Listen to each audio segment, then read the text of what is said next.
Homegrown Gardens nursery in South Corvallis. We've been here about 16 years.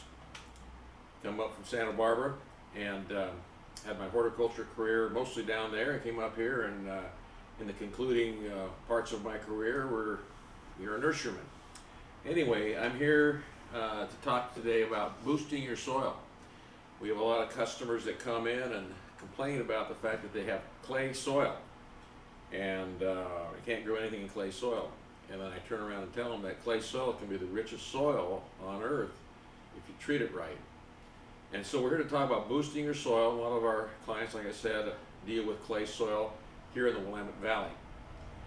A few people are fortunate to have some alluvial soil, like over in Kiger Island, and places where the soil is extra nice in terms of its texture. Soil texture is a result of the mineral component of the soil, the sand, the silt, and the clay, and the percentages of those things. And that's something that you can't change. If you have clay soil, you have clay soil. You're not going to add sand, you're not going to add other mineral elements to try to fix that soil. The solution, here's the crux to the whole thing. The solution to fixing or boosting your soil, and I get this statement from James Cassidy, the soil instructor from OSU. Great guy, and he's been out talking here at the nursery to our clients over the years. Very generous with his time. The solution is organic matter. Doesn't matter what the question is, but the solution is organic matter. However, not all organic matter is equal, and that's what we're kind of here to talk about. So I base a lot of what I talk about, I guess, on a couple of books.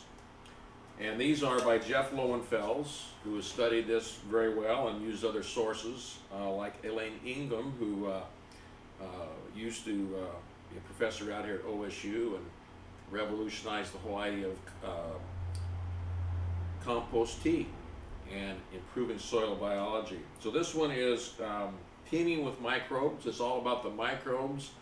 And something to take away is soil is a living thing. We think of soil as a percentage of sand, silt, and clay. It's a living thing, and that's the takeaway. And what is organic matter? Is food for all the living things in the soil. And as those living things devour all the organic matter, to be crass, they poop out some stuff that ultimately becomes nutrients for the plants. Not only nutrients for the plants, but also it exudes chemicals that improves the soil structure. Remember I said you can't fix the soil texture?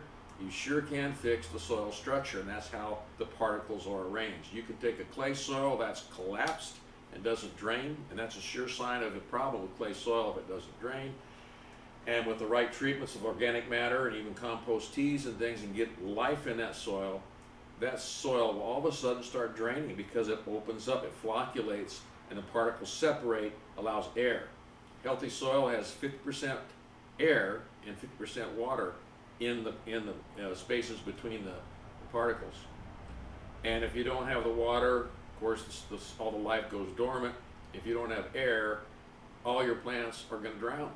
Plants are like us; they need oxygen too. And most all the life in the soil is in the surface where there's air exchange, and there's no air exchange because the soil's collapsed. So again, the soil is a living thing, and we need to feed it. We don't feed the plants, we always feed the soil. There are books out there. This is one that we use. I stole this off my son's desk, his library, and it's called Building Soil. So there are some good resources out there. If you're looking online for resources, go to the university sites like OSU, Extension Service. Those are the best sites that are out there. You can get into soil testing. If you do, I recommend A&L Labs. You can send it up there to Portland.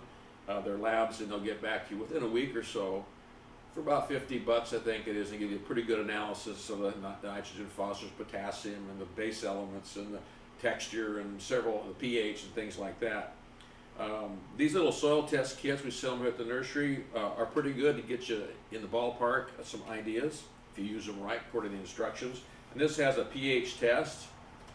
Generally our soils run a little bit on the acid side, around 5.5, but it varies. If you get into the forest soils, where I live up in Lewisburg, they tend to be a little bit lower pH. Down here in the valley, it might be a little higher pH, depending on the kind of organic matter that's feeding that soil. Nitrogen, how much nitrogen in the soil? Nitrogen is something that leaches out of the soil, doesn't stay there. It's an anion. And so if an anion doesn't attract itself to other anions, then it leaches out, as opposed to phosphorus and potassium, the two other elements, which are cations, and they're held by the clay particles and humus in the soil. Also phosphorus and potassium. So it's kind of a way to see what the nutrients are doing in your soil. Now, again, not all organic matter is equal. We're proponents of organic fertilizers. Chemical fertilizers hurt the soil biology, the life. Organic chemicals feed the life, which feeds the plant, which builds the soil, which does all the things we want to happen in the soil. This is an all-purpose fertilizer, but down to earth. And what's in here is fishbone meal, blood meal, feather meal, alfalfa meal, rock phosphate, manganite, and kelp meal. It's all organic stuff. It has an OMRI listing on it, Organic Material Review Institute. And what you're doing with this is not feeding the plant, even though it's got a tomato on the front here. You're feeding the soil. And the soil, when it's healthy, feeds the plant. There's certain kinds of biology in the soil, teeming with microbes. There's bacteria, and there's fungi. And this whole book about teeming with fungi particularly talks about something called mycorrhizae fungi. And mycorrhizae has a symbiotic relationship with the plant roots. Kind of like a hair extension, but it's a root extension. And they actually bring in water and nutrients to supplement what the plant get. And again, it's a symbiotic relationship, and a healthy soil has lots of good mycorrhizae. You can also inoculate those soils. Again, this is microbes. There's bugs in here, good bugs, fungus, that you can inoculate your plants. We use this on a lot of our shrubs and trees as we're propagating them and growing them in the nursery, and we've noticed an exceedingly amount of extra root growth as a result of using this material. Organic fertilizers, and then compost. If you have large property, you can get by the truckload. Smaller yards, bag compost is great. Always be adding compost, organic matter. When you fertilizers, and the Down to Earth has a whole litany of different kinds of fertilizers that are organic, and choose the right ones, put those in your soils. Over time, in a short period of time, within months, and certainly within a year or so, you're going to start seeing a difference. But as you keep applying these things, you can take that urban subsoil you start with, which we have in a lot of developments. The problem with urban soils is the fact that the topsoil has been graded off, and turn that subsoil into topsoil. But you got to invest. Just like you invest for your retirement, you invest in your soil so it produces. Get the life in there and let nature do what it can do to have healthy plants. And that's the end game.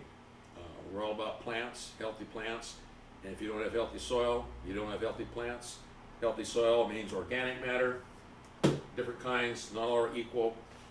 Watch for our classes that we have here at the nursery. We'll be talking about these kind of things, and where you can sit in the audience and have Q&A and have your particular questions answered. So thanks for watching.